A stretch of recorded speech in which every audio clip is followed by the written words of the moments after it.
अंधेरा होता है। एक छोटे से घर से कमला बाहर आती है। उसका पति कंजूस वीरू घर के बाहर बैठकर इधर उधर देख रहा था। तब पत्नी ने, सुनिए, करंट मीटर को फ्यूज रखिए ना, लाइट डालूंगी, अंधेरा हो गया। जल्दबाजी क्यों कमला, स्ट्रीट लाइट है ना। ऐसे कहते समय उन दोनों की बेटी अंजलि टॉर्च लाइट लेके आती है। पापा, आप अभी फ्यूज नहीं रखोगे ना तो ये टॉर्च लाइट तोड़ दूंगी। ऐसे कह के वो टॉर्च लाइट दिखाती है। तब वीरू घबरा जाता है। नहीं नहीं बेटी, मैं अभी रखता हूँ, तब करंट आएगा। ऐसे कहते समय स्ट्रीट लाइट ऑन होती है। वीरू का दिल हल्का होता है। वो खुश होके, हाँ, स्ट्रीट लाइट ऑन होके अच्छा हुआ। कमला, तू अभी बाहर चूल्हा रख के खाना बना दे। अंजलि, तू यहाँ बैठ के पढ़ाई करना बेटी, बिस्तर डाल के मैं यहीं सो जाऊंगा। ऐसे कह के वो बिस्तर बिछा के बैठता है। कमला खाना बनाने लगी। अंजलि पढ़ाई कर रही थी। कमला, तिम्मापुर शहर में मैं एक होटल खोलने को सोच रहा हूँ, तू क्या कहेगी? ओह, क्या ये सच है? आप शहर में होटल खोलना चाहते हो? हाँ कमला, ये सच है। मैं एक होटल खोलने को सोच रहा हूँ। ऐसे कहते समय उनकी बेटी अंजलि ने, पापा, आप हमारे घर में बचा हुआ खाना होटल में बेचना चाहते हो? हमारे घर में खाना कब बच गया बेटी? तुम्हारे पापा तो उनका पेट पानी से ही भर लेते हैं। कमला, तू और बेटी चाहे मानो या ना मानो, ये सच है। शहर में एक अच्छे से सेंटर में मैं होटल खोलूंगा। बातें भी हो गए, कल हम शहर जाकर किराए पर घर ढूंढेंगे कमला। ऐसे कहते ही चूल्हे के पास रही कमला को अचानक चक्कर आता है। अगले दिन आंखें बंद करके घर के बाहर खड़े रहे कंजूस वीरू के पास अंदर से उसकी पत्नी कमला कुमकुम बॉक्स लेके आती है। ये क्या जी, आंखें बंद करके ऐसे बाहर क्यों खड़े हो? ज्यादा देर तक देखने से आंखें दर्द देंगे, इसीलिए जरूरत पड़ने पर ही मैं आंखें खोलूंगा। जरूरत नहीं है तो आंखें बंद कर लूंगा। कैसा है मेरा आइडिया? आपकी कंजूसी की तरह है। इसे कंजूसी नहीं कहते कमला, सावधान रहना कहते हैं। आपकी सावधानी भाड़ में जाए। आंखें खोलिए ना, कोई देखने से आपको अंधा समझ के 5 रुपए दान करेंगे जी। अच्छा ही है ना, पैसे आएंगे। हमें तो पैसे ही चाहिए ना कमला। तो होटल क्यों खोलना जी? अंधा हूँ, दान कीजिए कह के किसी मंदिर के पास बैठ जाइए ना। कहीं और क्यों कमला, शहर में रहे मंदिर के पास ही बैठ जाऊंगा। वो काम मत कीजिए जी। अगर कोई हमारे रिश्तेदार देखने से आपकी आंखें फोड़ के हाथ में रख देंगे, तब आप सच में अंधे हो जाओगे जी। ऐसे कहते ही वीरू डर के तुरंत आंखें खोल देता है। तब उसे कमला के हाथ में रही कुमकुम बॉक्स दिखाई देती है। ये क्यों कमला? घर घर खाली हाथ जाके हमारा होटल ओपनिंग को कैसे बुलाऊं जी? वो अच्छा नहीं रहेगा ना, जरा आप ही सोचिए। हाँ तो ये कुमकुम लगा के सबको बुलाएगी क्या? हाँ जी। अरे कुमकुम 10 रुपए है कमला। खर्चा के बारे में बिना सोचे ही आप होटल खोल रहे हो ना, तो 10 रुपए के लिए क्यों सोच रहे हो? होटल चलाने के लिए मेरे पास पक्का प्लान है कमला। उस प्लान में ये 10 रुपए खर्चा नहीं है, इसीलिए मैं सोच रहा हूँ। कुमकुम रहने से ही मैं सबको बुलाऊंगी जी, नहीं तो नहीं। ऐसे कमला कहने पर वीरू मन में, अभी के अभी 10 रुपए बचाने के लिए कुमकुम कहाँ से लाऊं? वीरू बहुत सोचते समय उसे मंदिर की घंटी सुनाई देती है। बस मंदिर में कुमकुम मुफ्त में मिलेगा सोचकर वीरू कमला के पास से कुमकुम बॉक्स लेकर जल्दी से जाने लगा। कमला घर पर राह देख रही थी। 10 मिनट बाद वीरू घर आता है। दोनों मिलके घर जाते हैं। वो घर दमयंती का घर है। कमला कुमकुम रखती है। क्या बात है? ऐसे पूछते ही कमला कुछ कहने रेडी होती है, पर वीरू उसे देख के, कल हमारा होटल ओपनिंग है। कल आप अपने पति और बच्चों को लेके आइए। वहाँ बहुत सारे टिफिन्स मिलेंगे, वो भी कम दाम में। ऐसे कहता है। तब दमयंती आश्चर्य होके, होटल ओपनिंग के लिए ऐसे बुलाते हैं? हम ही ने शुरू किया है। पेपर में ऐड डालने के लिए और पॉम्पलेट्स बांटने के लिए पैसे चाहिए ना, इसीलिए ऐसे। उन सब के लिए पैसे नहीं हैं, तो क्या होटल में टिफिन बनाने के सामान है कि नहीं? आप बहुत मजाक कर लेते हैं। हमारे होटल को आप जरूर आइए। ऐसे कह के वहाँ से दूसरा घर जाते हैं। वहाँ कमला सरोजा को कुमकुम रखती है। ऐसे वो घर घर जाकर उनके होटल ओपनिंग की खबर देते हैं। बॉक्स में कुमकुम खत्म होने तक सबको खबर देते हैं वीरू और कमला। वो सेंटर में वीरू ओपनिंग कर रहे होटल है। आम के पत्ते और मुरझाई हुई मालाएं लटक के रहते हैं। क्या जी, ये मालाएं कहाँ से लाए? सभी मुरझा गए। मंदिर में कल भगवान को डाले कमला, पुजारी जी फेंक दिए। हमारे काम आएंगे ना, इसीलिए मैं लाके लटक दिया।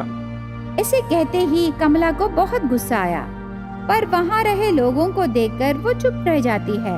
होटल में माता के सामने दिया जलाती है कमला। उसके बाद वो नारियल तोड़ती है। कमला, ये नारियल किसी को भी मत दे। ये टिफिन्स के चटनीस में काम आएगा कमला। वीरू कमला को नारियल देता है। आप जाके काउंटर पर बैठिए। आइए साहब, एक के बाद एक आइए। टोकन लेके आप बैठ जाइए। ऐसे वीरू कह के काउंटर पर बैठता है। एक के बाद एक आके पैसे देकर टिफिन्स का ऑर्डर देके टोकन्स लेके बैठते हैं। 10 मिनट होता है। सुनो, हम टोकन लेके 10 मिनट हो गए, पर अभी तक मेरा इडली नहीं आया। हाँ जी, मैं आके 10 मिनट हो गए, मेरा डोसा अभी तक नहीं आया। इतना लेट होने से कैसे? सब लोग शोर मचाने लगे।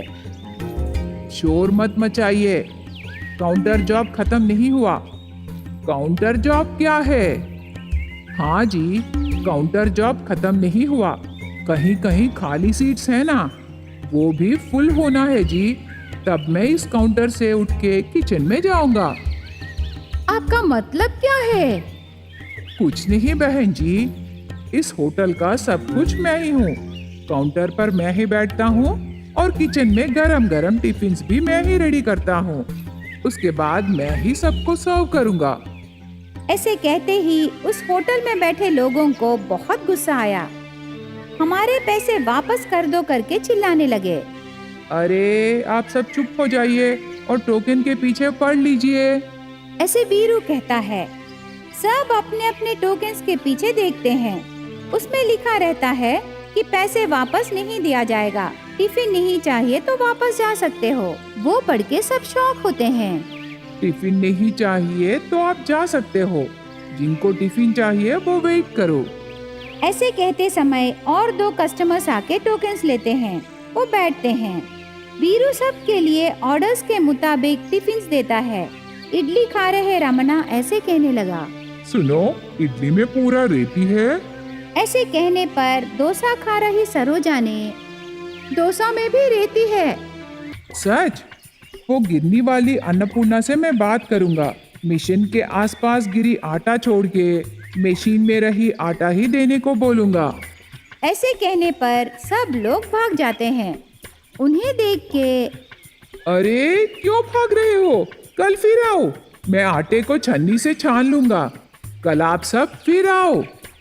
ऐसे कहते समय वापस जा रहे गांव वाले वीरू को देखकर हाथ जोड़ते हैं। वीरू कुछ कह रहा था लेकिन वो भाग जाते हैं। वीरू काउंटर पर बैठ के खुशी से पैसे गिनने लगा। अंधेरा होता है। चरने गए गाय और काम पर गए गांव वाले अपने अपने घर जाते समय एक थैली और टॉर्च लाइट लेके लक्ष्मी उसका पति सुब्बू के साथ जाने लगी। मेरी बात सुन लक्ष्मी, हम बहुत बड़ी गलती कर रहे हैं। अरे कुछ नहीं होगा जी, मेरे आइडिया से बहुत पैसे बचेंगे। तेरा आइडिया भाड़ में जाए, कोई देखने से क्या होगा लक्ष्मी? हमारी इज्जत चली जाएगी ना। ऊपर से सब लोग मेरा मजाक उड़ाएंगे लक्ष्मी, पीछे चले जाएंगे ना। अरे आप उनकी बातों पर ध्यान मत दीजिए, मेरी बात सुनिए बस। मैं आपके लिए ही ये सब कर रही हूँ जी। ऐसे कहकर आगे जाते समय गाय को घर ले जा रहे किट्टू नजर आता है। सुब्बू और लक्ष्मी को देखकर, क्या हुआ लक्ष्मी बहन, सुब्बू को कहाँ ले जा रही है? खेत के पास भैया, ऑटोमेटिक मोटर लगा है ना, पता नहीं बिजली कब आएगी और कब जाएगी। मोटर को ऐसे छोड़ देने से ठीक नहीं है ना, खराब हो जाएगा, नुकसान होगा ना भैया, इसीलिए हम मोटर को बंद करने जा रहे हैं। वाह रे वाह बहन, तेरी दूरदृष्टि तो बहुत खूब है। ऐसे तारीफ करके वहाँ से चला जाता है किट्टू। सुब्बू और लक्ष्मी दोनों एक तरबूजे के बगीचे को जाते हैं। जल्दी से तरबूजे तोड़ के थैली में डालते हैं। सुब्बू थैली सर पर रख के घर जाने लगा। गर्मी के मौसम में इनका दाम बढ़ के तब खाना मुश्किल होगा सोच के दूर दृष्टि से ऐसे तरबूजे चोरी करना ठीक नहीं है ना लक्ष्मी? सही है या गलत मैं नहीं जानती, मेरी दूर दृष्टि हर समय मेरे खाने के बारे में ही रहती है, ऐसे लक्ष्मी कहती है। इस तरह दिन बीतने लगे। एक दिन नारियल और एक दिन आम, ऐसे हर रोज एक एक जगह से चोरी करके उन्हें लाके घर के सामने रही घास में छुपाती है लक्ष्मी। खेत के पास रहे पत्थर पर आराम कर रहे सुब्बू के पास पड़ोसन किट्टू एक लकड़ी लेके आता है। आराम कर रहे सुब्बू को उठाता है। सुब्बू आंखें खोल के किट्टू को देखता है। अरे हो सुब्बू, रात भर सोए नहीं क्या? दिन में वो भी दोपहर को खेत के पास रही पत्थर पर सो रहे हो? पहले ये बताओ बात क्या है किट्टू? वही रे, मेरी बहन लक्ष्मी को दूर दृष्टि है ना, जरा वो क्या है मुझे बताओगे? उस दूर दृष्टि के बारे में तेरी बहन वही रे अपर्णा तुझसे पूछने को बोली रे सुब्बू। ऐसे किट्टू कहने पर सुब्बू किट्टू को गौर से देखकर अपने मन में, उसी के वजह से मैं यहाँ हूँ। लेकिन सुब्बू किट्टू से, सुनो किट्टू, मुझे कुछ नहीं मालूम, लक्ष्मी की हर इच्छा पूरा करना ही मैं जानता हूँ, उससे बढ़ के मैं कुछ नहीं जानता। अगर तुम दूरदृष्टि के बारे में जानना चाहते हो तो जाके लक्ष्मी से पूछ लो, वो तुझे पूरा समझाएगी। ऐसे कहते ही किट्टू चुपचाप वहाँ से चला जाता है। सुब्बू फिर से आराम करता है। घर के पिछवाड़े में घास के पास लक्ष्मी एक लकड़ी पकड़ के पहरा करने लगे। उसे पड़ोसन अपर्णा देखकर, लक्ष्मी भाभी, ओ लक्ष्मी भाभी, लकड़ी पकड़ के घास के पास क्यों खड़ी है? कोई सांप आया क्या? नहीं भाभी, सांप आने तक क्यों देखना, दूर दृष्टि से होशियार रहने से अच्छा रहेगा ना, इसीलिए मैं यहाँ खड़ी हूँ। घास के पास भी इतना दूरदृष्टि जरूरत है भाभी? बहुत जरूरी है भाभी। ऐसे कहते ही अपर्णा मुंह मोड़ के वहाँ से चली जाती है। घर के बाहर उसके दोस्त सोमू से सुब्बू बातें करते समय लक्ष्मी वहाँ आती है। सुनिए, जरा जल्दी इधर आइए। खेत के बारे में मैं बात कर रहा हूँ लक्ष्मी, तू अंदर जा, मैं अब भी आता हूँ। आप खेत के बारे में बात कर रहे हो और मैं प्याज के बारे में बोलना चाहती हूँ। मैं समझ गया लक्ष्मी, मैं आऊंगा, तू जा।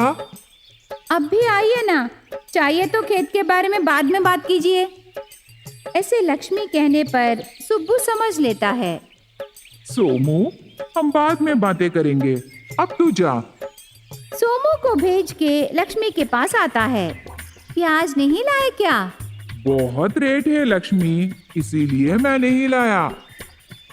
परसों टमाटर का रेट ज्यादा बोल के टमाटर नहीं लाए। टमाटर की सब्जी मैं नहीं खाई ना, और आज आप प्याज नहीं लाए। बहुत दिनों से मुझे मसाला प्याज की सब्जी खाने की इच्छा हो रही है जी, जल्दी से जाइए ना। लक्ष्मी, हर समय खाना ही क्या, कोई देखने से क्या सोचेंगे? लक्ष्मी सिर्फ खाने के लिए ही पैदा हुई होगी करके समझेंगे। कोई कुछ सोचने से मुझे क्या जी, मेरे पति की कमाई मैं खर्चा करके खा रही हूँ, मेरी भूख मिटा रही हूँ। कभी कभी कुछ नहीं होगा लक्ष्मी, लेकिन वो हर रोज नहीं रहना है ना। पहले आप जाके प्याज लाइए ना, ज्यादा रेट रहने पर भी लाइए। उसके साथ धनिया भी लाइए, क्या उसका रेट भी ज्यादा है? हाँ लक्ष्मी, तू एक बार मार्केट को जाके देख, सब्जियों के रेट बहुत बढ़ गए हैं। मैं भी जाना चाहती हूँ जी, पर आप दूरदृष्टि से सोच के मुझे आप बाहर जाने ही नहीं दे रहे। आप हर चीज लाके मुझे दोगे बोले ना। आप ये बात भूल गए क्या जी?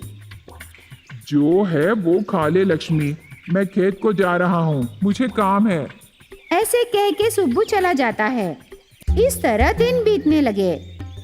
एक दिन घर के पिछवाड़े में आराम से बैठ के जाम खा रही लक्ष्मी के पास सुब्बू आता है।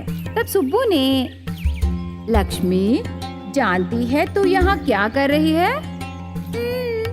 जानती हूँ जी, यहाँ बैठ के जाम खा रही हूँ। आपको भी जाम खाना है क्या? खाना है तो खा लीजिए, मैं कहाँ रोकी। तेरे हाथ में रहे जाम के बारे में मैं नहीं पूछ रहा लक्ष्मी। ओह, तो फिर? सब्जियां बेच रहे मल्लेश के पास गई, वहाँ से तू बहुत सारे सब्जियां और साग 50 किलो के ले आई क्या? हमारे लिए इतना क्यों लाई लक्ष्मी? क्या तू गली गली जाके सब्जियां बेचना चाहती हो? नहीं जी, हमारे लिए ही, दूरदृष्टि जी। 50 किलो की दूरदृष्टि? क्यों इतना दूरदृष्टि? क्या मैं जान सकता हूँ? क्यों मतलब क्या बताऊं जी? पता नहीं कब कौन से सब्जी का रेट बढ़ जाएगा, तब उतना रेट देके क्यों खरीदना जी? अभी कम रेट है ना, इसीलिए मैं ले आई। क्यों, अच्छा की ना? ऐसे कहते समय बीच में सुब्बू ने, तेरी दूरदृष्टि से इतने सारे खरीद के घर में रखी, यही ना? हाँ जी, संभाल के रखी। तेरी दूरदृष्टि बाढ़ में जाए। सुब्बू वहाँ से चला जाता है। इस तरह दिन बीतने लगे। लक्ष्मी दूरदृष्टि से जो सब्जियां खरीदी वो खराब होने लगे। अरे रे, सब्जियां खराब होने लगे तो मैं कैसे खाऊं? लक्ष्मी फिर से मल्ले शॉप को जाके ताजे सब्जियां लाती है। ये सब देख के सुब्बू सर पकड़ लेता है। एक दिन किट्टू से उसकी पत्नी ने, सुनिए, आजकल लक्ष्मी भाभी पर ध्यान दिए क्या? ध्यान दिया पर ना, दूरदृष्टि से सब्जियां लाके रखी ना, लेकिन सुब्बू कुछ नहीं बोला। बेकार दूरदृष्टि है उसकी। उसकी दूरदृष्टि से पूरे पैसे खर्चा कर दी ना। नहीं जी, हर रोज वो घास के पास लकड़ी पकड़ के खड़ी रहती है। उसमें ध्यान देने की बात क्या है अपर्णा?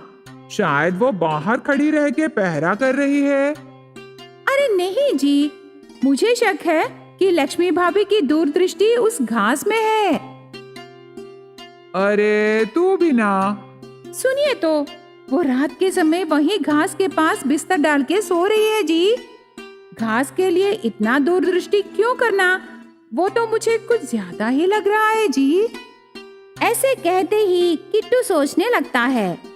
थोड़ी देर बाद, घास में रही लक्ष्मी की दूरदृष्टि क्या है, मैं आप भी पता लगाता हूँ। ऐसे कह के वो सभी गांव वालों से, मैं बड़ा सांप देखा, वो बहुत जहरीला है, हमें उसे पकड़ के मार डालना है, वरना वो सांप हमें और हमारे बच्चों को और हमारे जानवरों को भी मार डालेगी।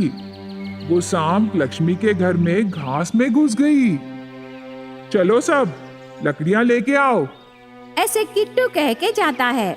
उसके पीछे गांव वाले लकड़ियां लेके लक्ष्मी पहरा कर रही घास के पास जाते हैं। गांव वाले घास को निकालने लगे। लक्ष्मी डरने लगी कि उसकी दूरदृष्टि की चोरी पकड़ी जाएगी। गांव वाले घास पूरा निकाल देते हैं। सांप नजर नहीं आता, पर बहुत सारे तरबूजे, बहुत सारे नारियल और आम बाहर आते हैं। तब गांव वालों को पता चलता है कि अंधेरा होने के बाद वो दोनों किस लिए बाहर निकल रहे हैं। गांव वाले दोनों को बहुत मारते हैं।